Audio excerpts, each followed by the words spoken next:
Thanks for tuning into the B-Dorm podcast. I am your co-host, Don Elivert, joined as always by Justin Jericho Turner. And we are two former college roommates getting together a couple of decades later to talk about life, business, culture, media, entertainment, and everything in between. Let's hit it.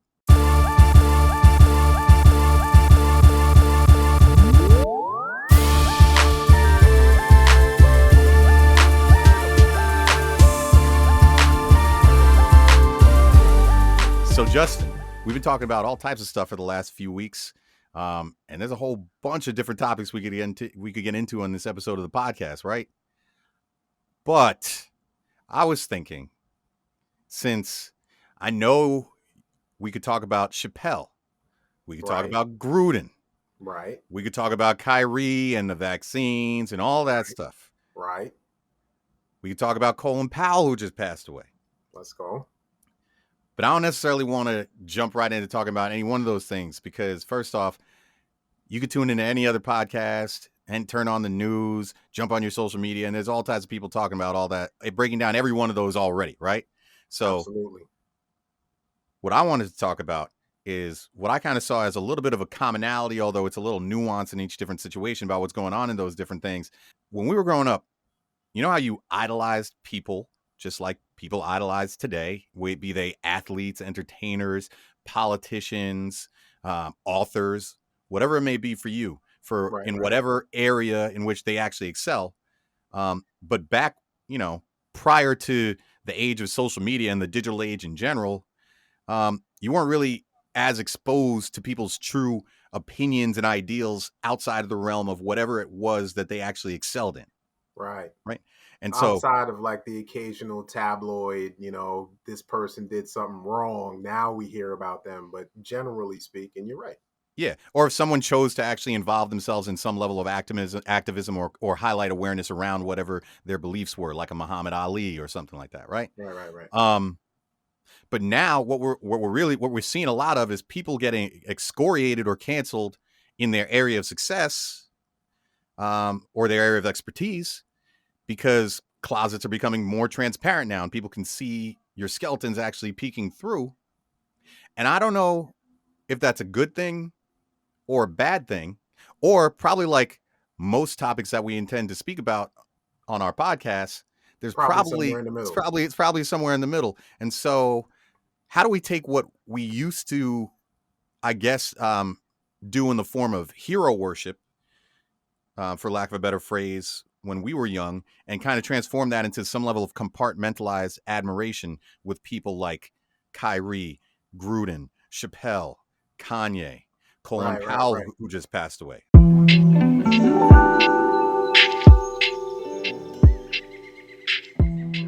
Kanye is my favorite example because, like, I can't stand Kanye. Like, I'll say this publicly. Like, there are people who love him.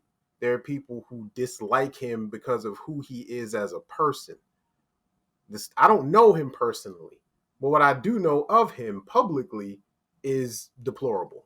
Like snatching the mic out of Taylor Swift's hand, like declaring himself the voice of a generation, like the certain things. I'm just like, yo, bro, take a seat. But I love his music, so I have to compartmentalize this human being where I'll rock to some of his stuff sometimes without even knowing it because he touches a lot of stuff. Like musically, very genius, right? Mm-hmm. But now, like, I don't have to rock with him as a person. Like, I don't have to do that. And when I know a very, very intelligent young woman who models at my company. She's actually pre-med and is probably going to be a neurosurgeon, right? It's not normally the combination of things you have when you talk about models, right? Model plus neurosurgeon, but just it's a very unique individual. Huge Kanye fan. Congratulations to her for her successes. Right. We had a whole like kind of bitter argument about this Kanye fellow because she loves him and supports his independent thinking, right? And there is a place for independent thought in our discourse, in our society. Like, we need that. We need people to challenge stuff that is accepted as the norm. The people that did that in our past are part of the reason why you and I get to have this conversation on this pod, right? Because some people question the norm and they were right to question it. But we have to draw the line when the questioning becomes the thing, not like questioning for a purpose, just questioning for the sake of questioning, right? And this is some of what this individual, Kanye, started to do when we were talking about, he was having a conversation about slavery. I think it was TMZ, but he said slavery was a choice. You remember that? Did he actually say that? Because I think I heard a quote like that, but I try to be real careful about when I hear quotes, but either out of context or third, fourth, fifth party, not to necessarily fully subscribe to what I heard Oh, no, unless no, no, no. I He saw it for said it. myself. Yeah, He said it with his chest. yeah. Like, this is something he's thought about. Slavery was a choice. And there are a lot of people who try to say, all right, well, you didn't really fully understand the context. No, I understood the context. There's an individual who is uninformed talking about something that is very painful to a lot of people in a very cavalier way. And that's not questioning to be questioning, it's being irresponsible with your fame.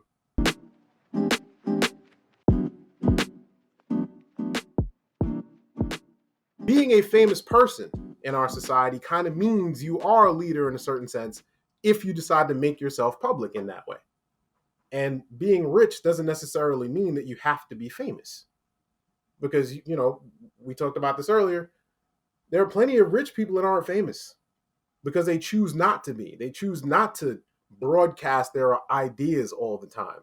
Mhm. And even if they are having those kinds of conversations with their friends, family, coworkers, whatever, they're not on social media broadcasting it. They're not, you know, asking questions publicly just to see what will Mhm. happen. And we know why most of these people are doing it. They're doing it for headlines. They're doing it so that they Yeah. can stay in the media, right? Uh-huh. So there's a way to lead without necessarily being, that loud, um, controversial, questioning type leader, while also keeping your, ear to the ground and paying attention to things that you kind of should be paying attention to, just in case people aren't talking about stuff the way that they should. This is part of the problem. Folks are not fully understanding the difference between challenging authority and having an independent thought. The two things are not necessarily the same. Sometimes they coexist, but they are not the same thing. And, the vaccine is a great example. There are people in our society who are intelligent enough to understand the difference between what is fact and what is not. And on this particular situation, they have chosen to abandon all of that for the sake of you can't tell me what to do. And like that bucking of authority becomes more important than the fact of the situation. You know what I'm saying? And that's when you start running into situations where people talking about the earth is flat, like our Mhm. boy Kyrie, right? This Mhm. is when you start talking about things that, yes, so take it back to when human beings thought the earth was the center of the universe. And there was one guy who said, no, no, no, no, no. Earth is not the center of the universe. And everybody thought Copernicus was crazy. Mhm. And then he turned out to be right. So sometimes it's good to question authority. Sometimes it's good to have an idea outside of the box. But sometimes the box is there for a reason, right? Like Yeah. if you're an astronaut, you're not jumping out your space pod like, there might be oxygen out there. You're probably wrong about that. I could probably breathe in space. Like y'all just ain't try it yet. Let me try it. Let me find out. Like there are certain things you don't do because it's established science and we've come to an understanding that will kill you in a multitude of ways. You will freeze, your lungs will explode, like all that, whatever. Point is, I think we have to make a very clear distinction as to what leadership actually is. Let's take the musical genius versus what is going on with this person category, right? Word. I think for me personally, I learned a big lesson with Michael Jackson. Mm-hmm. And that has led to my opinion in all these situations, which is I get highly concerned when society watches someone just stray from the path of mental sanity slowly over time, Right. and as a society everybody's just okay with it, okay with things that you wouldn't be okay with your brother, sister, uncle, best friend, or cousin doing, but you're okay with it because this person is a genius in what they do, until one day you suddenly say, okay, we're not okay with it anymore. And now I'm frowning upon everything you've done for the last decade and a half. Because, like, I stopped listening to R. Kelly as much as I love his music. I stopped listening to R. Kelly years ago, Right. because I felt a type of way about it. And I have Mm-hmm. Kanye in the same category for me now, where I don't, the Kanye stuff, R. Kelly, I'm more, I feel R. Kelly is just deplorable at this point in terms He's of a disgusting human being. what he's actually done.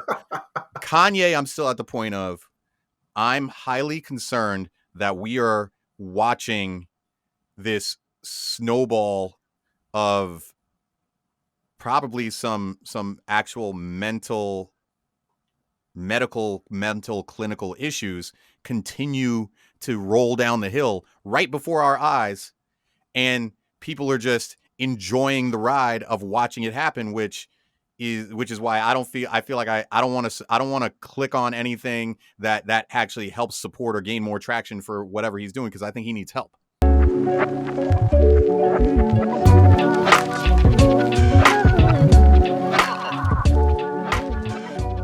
We gotta mention the fact that there are some employees now who are working at Netflix who are staging a walkout in protest of the Chappelle special, The Closer.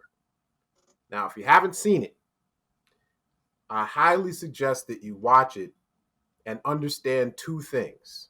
One, Chappelle was trying to deliver a message, right? He was trying to speak to not just the trans community, but the greater LGBTQ community at large, and trying to say that marginalized communities should not be punching at each other, right? Now, he used the phrase punching down a lot, um, in that, I mean, he used it as a motif because he's doing a stand up special. Like, we need to recognize that, right? So I'll use that phrase because he used it. He's trying to tell us we shouldn't be punching down at each other because we're all low and we need to all kind of coalesce and lift each other up. And the second thing that you need to understand about that special is Dave Chappelle is transphobic, okay? He doesn't mince words about this. He's very clear about this, right? This is a person who requires more information on this subject. And this is like, I love Dave Chappelle. Love him. He's probably my favorite comedian, right? But Chappelle tried to deliver a very important message and did not do it well. And the reason why I criticize the way he did it is because he had an opportunity to talk about how the black trans woman is the most hated woman in America. And he could have delivered that message. And he could have let his audience know that he understands the difference between being trans and being trans plus black in America. He could have talked about that. He chose not to, right? Because he doesn't have a personal relationship with a black trans woman. And this is the shit that you and I were talking about, right? That he went on, a comedy special and basically did the same thing that we tell all of our white friends not to do, which is don't quote me when people start telling you you're a racist. Don't be like, yo, I have a black friend. Don't do that. Yep. Right? We talked about this. Like, that's the one thing that you don't do. And Chappelle knows this. So for him to then, like, he says, my problem has always been with white people. That's true. If you watch his specials and you listen to what he says, his commentary is definitely about white relations with the black community in America. No question about it. The problem lies between the lines, where you start looking at how as a comedian, he has used his platform in a very political way. He's always been that way. So for us to not analyze it in a political way is irresponsible, in my opinion, right? It's comedy, but he's trying to deliver a message. So I say to all the people that have criticisms of Chappelle, first, understand that he's transphobic, understand that there are things that he needs to understand more about that community, right? But he's a comedian. He's cracking jokes. Like, we got to accept it for what it is. And the shit was funny, right? Most of it was funny. Although, here's my question to you, though, because I, like you, am a huge, huge Chappelle fan. And I'm a huge um, fan of comedy at large. If you remember back in college, I was that dude that was watching real old 20-year-old at that time Richard Pryor tapes all the Yeah, time. man. Like I'm not going to claim to be like a comedy historian, but I'm a longtime consumer of comedy. And what I appreciate for Chappelle, and that what I feel like has in recent years more so than early on. Early on, his comedy came off as more of the level of, just sophomoric humor in the type that we appreciate. But in as he got older and more sophisticated and people appreciated him more, he became more layered, more strategic, and his comedies and his comedy specials in particular became more like works of art within themselves. Mm-hmm. And you, as a author and a teacher of story writing, can probably appreciate that, where I felt that he failed in this regard this last time, regardless of, I'm not even going to get into the whole like his transphobia and all these other issues. And I'm not even going to recommend, like, I know you said that people should watch it. I don't even know if I feel comfortable telling people that they should go watch it, because I think people got to really choose on their own for their own. And usually I say, don't judge something without experiencing itself for yourself, so you can understand the context. But I also understand in this instance, not necessarily wanting to watch it to give more support to because based in this world we live in, where clicks on and plays of something actually puts more money in the person's pocket or helps push that media, right?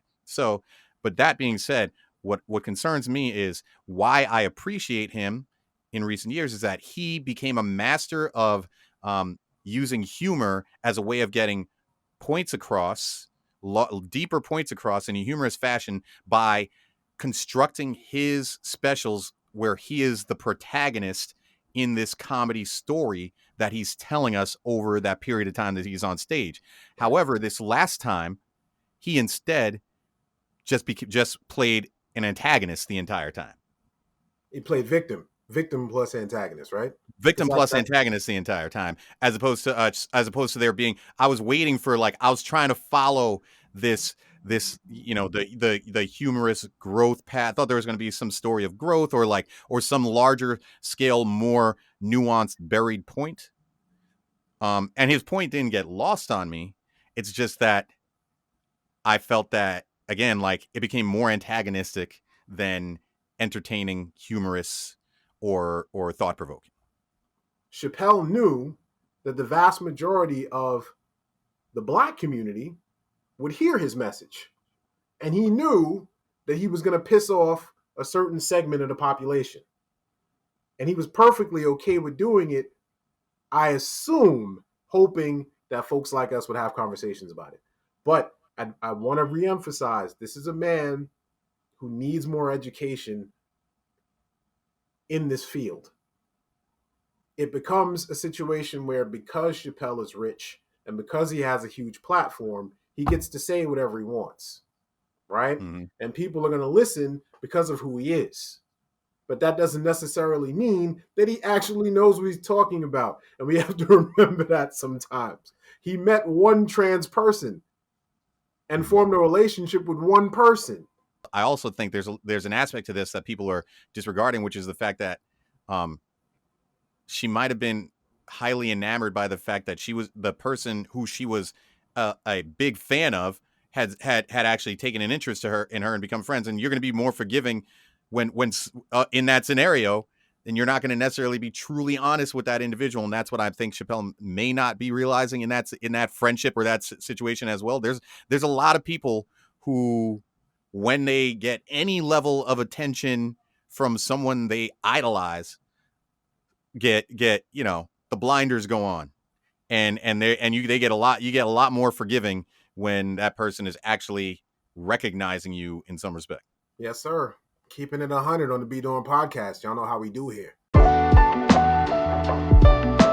The following is a legal disclaimer brought to you by the unofficial in-house counsel of the B-Dorm podcast.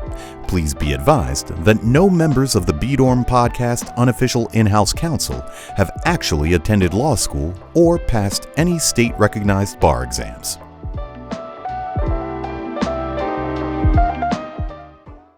Let's make sure our audience here understands that you and I recognize that we are two black males who identify as hetero. So even speaking about the Chappelle stuff, there's a level of bias and more education and understanding that you and I need to have in order to have a comprehensive conversation about that. So hopefully down the road, we can bring on some guests who can even enlighten us even more on some of those topics. Right. But disclaimer, we don't know what the fuck we're talking about either, right? Yeah. So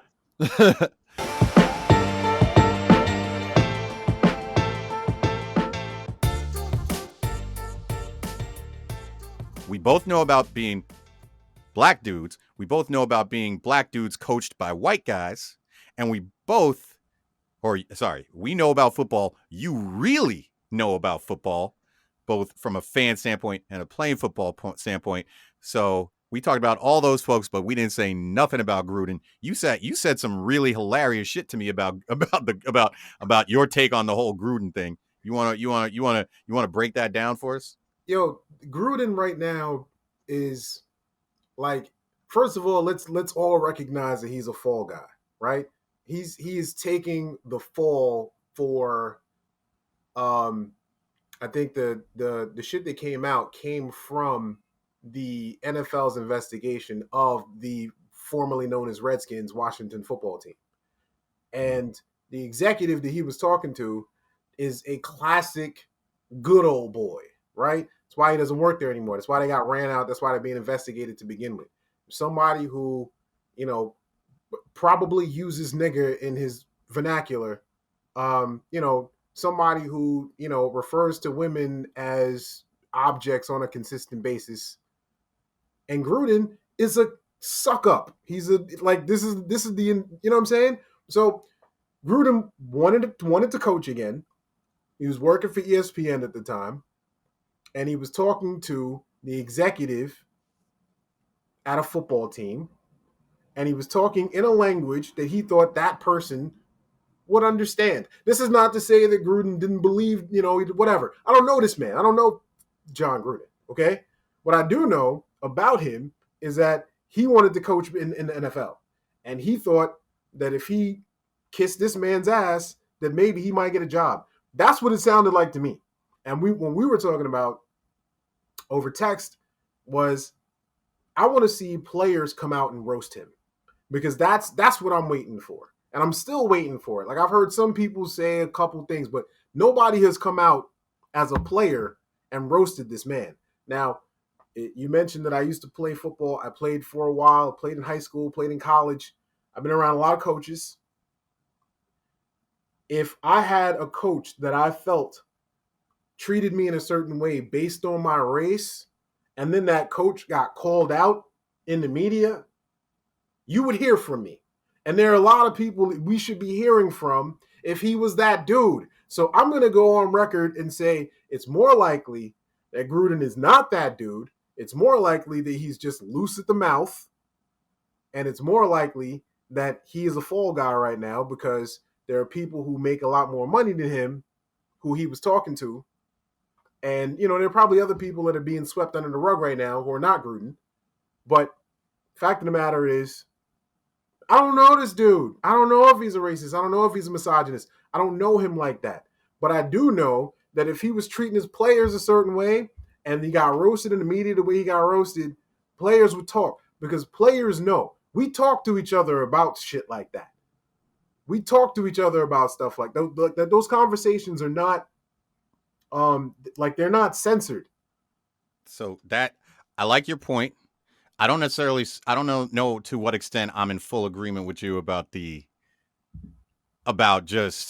I'm not just gonna give Gruden a get out of jail free card because he was just being loose lipped and having locker room talk, whatever. Because like you still you there's some level there needs to be some level of accountability for, even if there's sentiments that you harbor inside that maybe haven't affected your players blatantly. Like he showed that there's some level of unconscious bias that exists within him that maybe he's able to keep at bay and go about his professionalism during the day. But for a fact, especially based on one of the comments he made about Michael Sam, I believe it was, right? Yeah. And granted, whatever you may think, if that maybe you have thought that Mike Sam just wasn't a good player, etc. But there was no need for him to why couldn't the fact that he couldn't seem to separate his comments about somebody's performance on the field from someone's sexual preference is problematic in and of itself, and then especially when you get to putting someone in a position of power. So that's where on the Gruden tip, I'm just like, but to your point, and I think I told this to you when we were texting about it and chatting about it, the Gruden thing concerns me. Anytime any of these things happen, that somebody gets called out like this, it doesn't concern me so much about the individual that got caught. It tells me that individual who got caught was in an environment or a scenario where anyone who they were directing their communications to, they felt would be receptive to that, which means that they likely speak with that in that manner and communicate with them like that on a regular basis. Facts. Onto a larger scale. I'll give you an example that really jumped out to me. This happened, I think, sometime in the last 2 years. There was it was during the height of the anthem kneeling stuff that was causing people to get up in arms. And there was I think it was a commentator for a high school or college girls basketball game, who, when he thought the studio mic was off, made highly, highly derogatory comments about the young women who were kneeling during the anthem before their game. Okay. And it got caught on the mic. The mic was hot and he didn't think it was hot, right? And ended up issuing an apology. I think maybe he either got suspended or terminated, who knows, whatever. He got in trouble, right? But who didn't seem to get in trouble from what I read in the follow-up to that? All the people who he works with, who he clearly speaks that way with when he thinks the mic is off all the time. Right. And that's kind of my entire point on this, right? Like, my man, let me clarify for the audience. I don't give a shit about John Gruden. I don't care about millionaires who lose their money. I'm not crying any crocodile tears for this man, right? So with that having been said, we also have to, we're going to come to a reckoning in our society soon, very soon, where the concept of canceling someone has to develop a little bit more nuance. We got to start talking about the people who he was talking to. We got to start talking about how, as a culture, it seemed okay for him to write that shit down. That's he wrote it down. When you write something down, there's a permanent record. So he was fine with there being a permanent record of him saying the shit that he said. And that's criminal 101. You don't write it down. Even when you're talking on the phone, you use code names for everything. The guy with the thing, right? Because you don't know who's listening. So he wrote emails understanding who was listening. Understanding that there's a possibility that somebody else could read it, and he was good with it. That, in my opinion, is the problem. The following is a public service announcement brought to you by the B-Dorm Podcast. Because we love the public, and we love service, and we really love making announcements.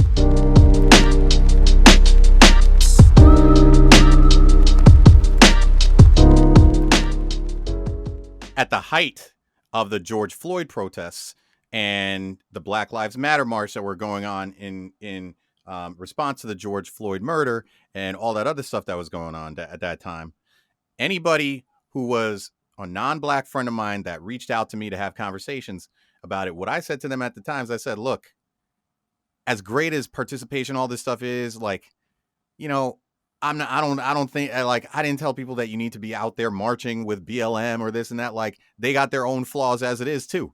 And I was saying that, and I would tell people you don't need to be posting on your social media. I said the most impactful thing you could do, and I had this conversation at least a dozen times with different groups of friends consistently over a period of months. I said, as just when you, as a non-black person, are in an environment where there are no black people around and suddenly people feel comfortable making certain types of jokes or speaking a certain type of way, take it upon yourself to shut that shit down. Right. Because that is the biggest impact you could have. Because I don't care how many marches, how many protests, how many memes, how many educational trainings people go through at work or at school, whatever. Like none of that ultimately matters if society as itself doesn't actually police itself in social environments. Otherwise, people are just going to continue to feel welcomed, and they think they're hamming it up and being funny amongst friends. And you got to start making it known it's not funny. And that's why, like for myself, like, and not be hypocritical. If I've been amongst people who think it's all right to crack a joke or use a term that's derogatory in an anti-Semitic way, in a homophobic way, etc., like I've taken upon myself in recent years. Anybody who's been around me in those scenarios know I will speak up, because if I'm going to ask people to do that for me, then I got to be willing to do that for the other communities that I may not be a part of, but who I understand that they're going through something similar to what I'm going through.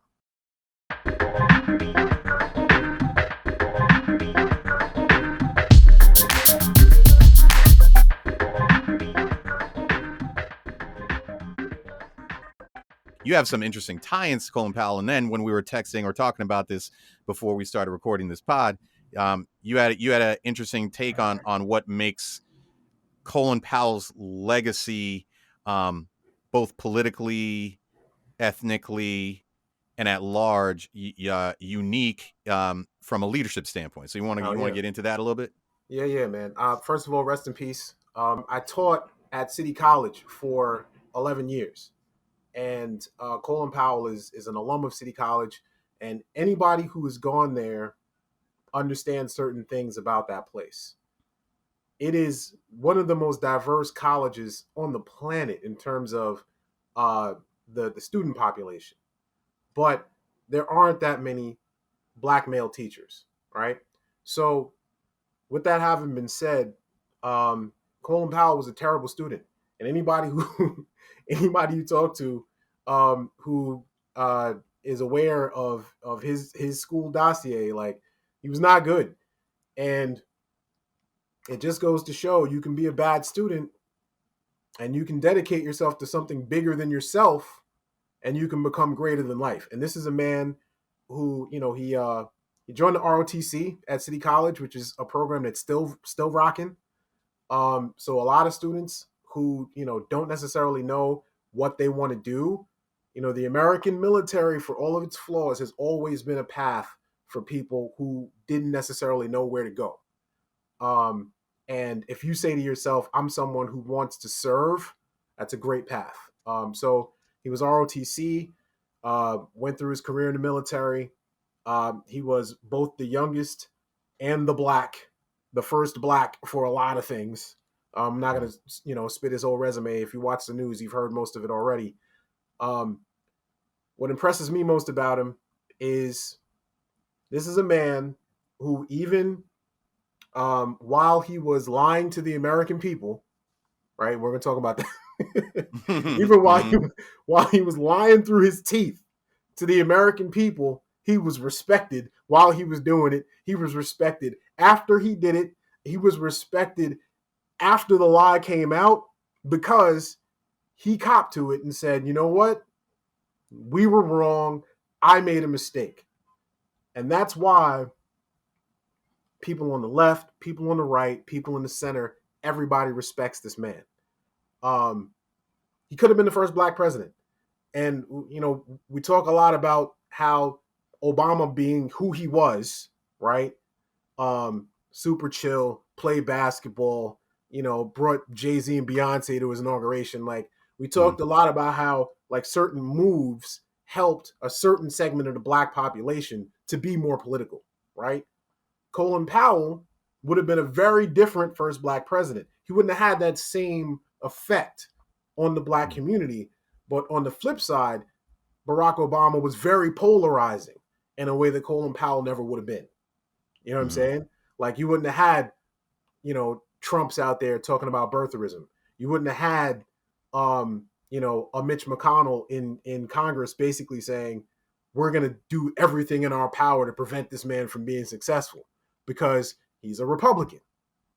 I just think it's important to recognize that leadership comes in a lot of different shades, especially within our community, because people think the black community is a monolith, and it's kind of ridiculous that they think that, because, I mean, even between me and you, like, we're both different shades of black. You know what I'm saying?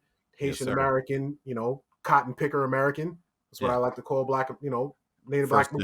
First generation immigrant, you know, multi-generations back immigrant, because we all immigrants in this country, but right. But yeah, different shades of black, which we'll get into that on another pod in the near future for sure, because that kind of shapes a lot of our takes on things. Our dorm, part of the reason why we wanted to call this the B-Dorm Podcast is because we lived with a lot of different people from a lot of different places. We had 10 roommates, right? Just for the people. And, you know, people used to refer to us as the Rainbow Room Group because people used to say we were a Benetton ad or something like that. Yeah, whatever we that was. Were a classic Benetton ad, man. And, you know, we had conversations that sometimes are difficult, but it's important because if you don't have it there amongst people who love and trust you and respect you, then you're not going to learn. It's just like anything else. Like, if nobody tells you that you're doing something wrong, you can't learn. Don and I are both independent voices. You know what I'm saying? We don't speak with a partisan slant. You know, as independent voices, as two dudes who went to the schools that we went to, you know, often being the only black voice in the room, you know, often having to hold the entire culture on our shoulders in every conversation, right? Always being the person that people turn to when conversations come up. Like, what do black people think? We weren't necessarily famous, but we were big fish in small ponds because of our skin color and our culture and where we went to school. So we were inadvertently famous all the time while we were in school because everybody knew who we were. It sounds cocky and arrogant to say you were famous or like a celebrity on campus, but I'll go as far to say is that that's just kind of nuts, man.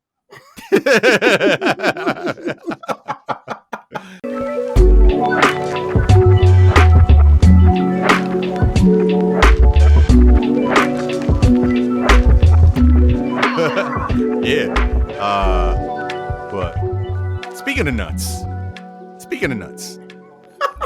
and speaking as a man who you were just talking about your thoughts, your political thoughts, and how, you know, you don't like either choice that's offered to you. I'm gonna go off topic here a little bit. I'm ready. Because I feel like, you know, we just been transition already set me up. I'm ready. Go ahead. We just been far too serious with these folks. All right. I've been thinking lately, when I was in college, and I think I mentioned this to you just earlier, before we jumped on, but I realized when I went to college and I had limited funds, so I had to decide, like, what would I actually have in my dorm room. There were three things I always had in my room: Sunny Delight, okay, Ritz crackers, and peanut butter. And the peanut butter, right? Okay. Don't at me if you got a problem with how those things go along. Just don't, like, before anybody has any judgment, go make some peanut butter Ritz cracker sandwiches and wash it down with Sunny Delight, and then talk to me. All right. If they make Sunny D, I don't even know if they make Sunny D anymore. If they do, Sunny D, hit us up. You need to sponsor this. But right. But getting back to the point here, is that this peanut butter problem I got, man. I got it, like, I think I got it from my dad. My dad comes home, eats snacks on peanut butter late night. I realized that it's carried over and it's gotten worse during the pandemic. It's like become comfort food to me. And it's not just peanuts. It's not just peanut butter. It's branched out into the whole nut world. Like, I got cashew problems, son. I got sunflower seed problems, man. I got roasted pecan problems. I don't know if you had them Trader Joe's roasted pecans, bro. Nah, I My haven't. God. Trader Joe's roasted pecans. I don't know. They're doing something in addition to roasting them that's not on the label. I don't know what it is, but they taste like butter. But in All any right, case, I'm about to fuck with you a little bit. what? Have you fucked with the nuts.com yet? Nah, man, I don't know about no nuts.com, but I guess I gotta Listen, check that out. you can get nuts on demand. Shut up. Listen, for all the dirty people, we're talking about nuts you eat, okay? yeah. I didn't even think about that. Y'all who are, yes, we have sophomoric humorous tendencies, but we're talking about nuts like seeds that you eat. Right. So for all the D's nuts comments, we're talking about the nuts you eat. Yeah. Okay. All right. Now. So anyway, all right. Fuck with it. Trust me. You want that? Getting back on track here. What I wanted to ask you, Turner, as I've been thinking about my problem where I can't stop snacking on nuts, is if you could have pause. Hey man. All right, go ahead. All right. Snack on them nuts. Go ahead. So I got this problem, like I said, that I can't stop snacking on these nuts. so what would you do? I'm tearing up, Polo. If for the rest of your life you could only have products that are made out of one nut? My man.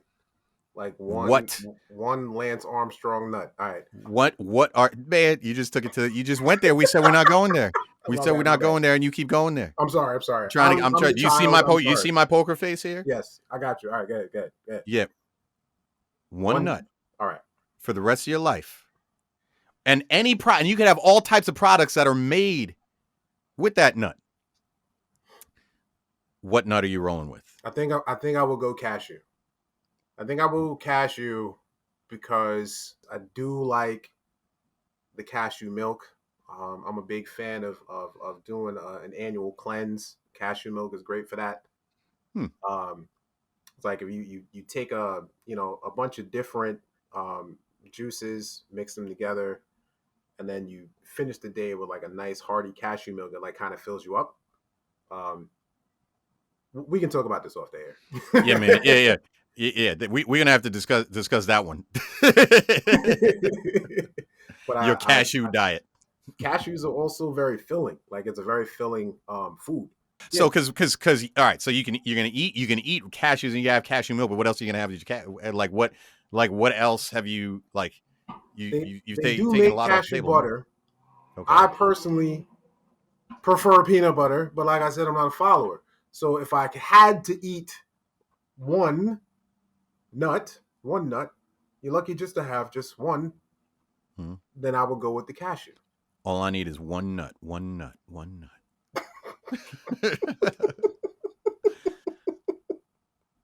Cashew. Word.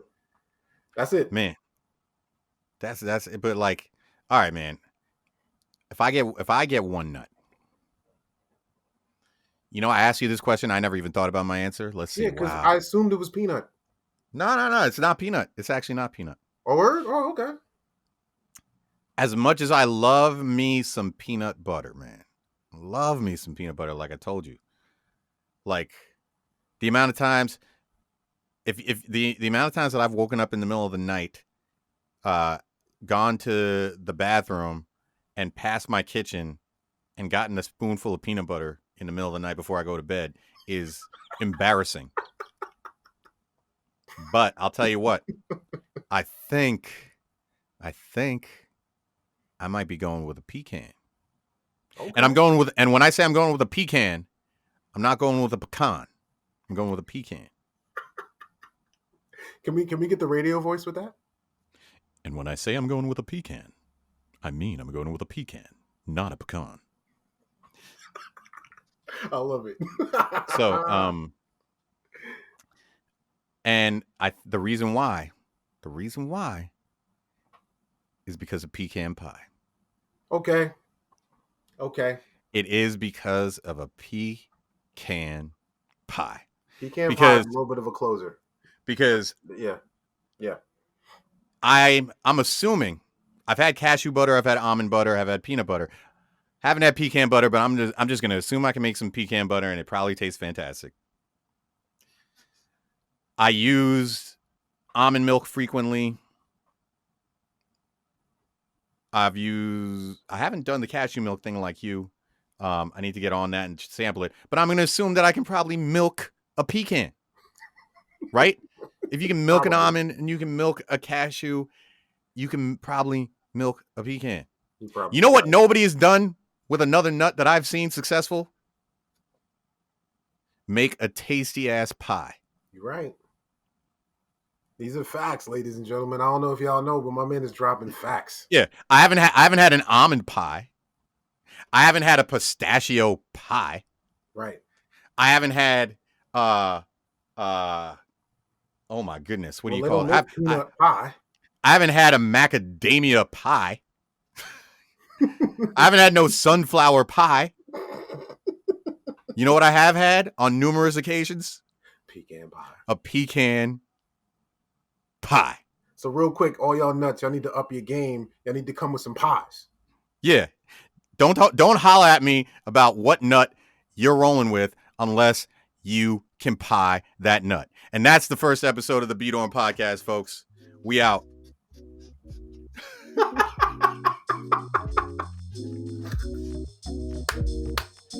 It's fucking fantastic. I love this shit, man.